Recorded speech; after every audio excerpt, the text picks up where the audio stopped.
6. Thanks for joining us. I'm Greg Adeline. And I'm Jane Aldrich. It ended up being a false alarm, and it only lasted a few minutes. But reports of a gunman on MSU's campus certainly put a lot of students and faculty on edge. Joe Khalil has been following this story since it broke. Joins us now live from MSU. And Joe, how did all this happen?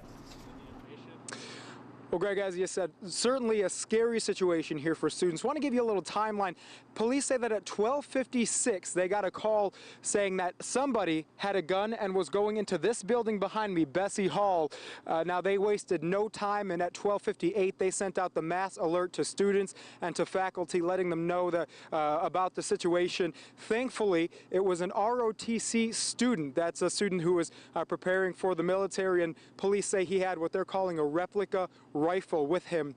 So thankfully, again, this was just a false alarm. But if you can imagine being in this building here in Bessie Hall as that alert went out to students, you can imagine it'd be very scary. That's the exact situation that one student who we talked to was in, and he tells us that he hears about shootings, about violence on TV and over the radio, but he says you never really know how you react to those types of situations and what it's like to have a potentially life-threatening situation until you live it as he did this afternoon.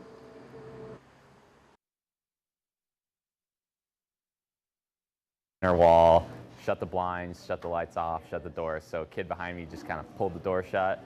We grabbed our stuff and sat all laid down, got really close together. Everybody was pretty scared. I think a couple of people were crying. For several minutes there, we really didn't know what was going to happen.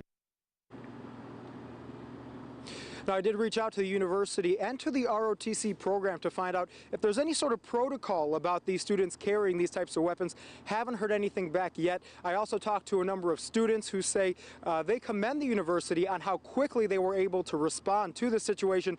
They say that if there is, in fact, a situation like this where it's not a false alarm, God forbid, they say they feel more confident that the university will be able to handle it in a very timely way. Reporting live in East Lansing, I'm Joe Khalil, 6 News.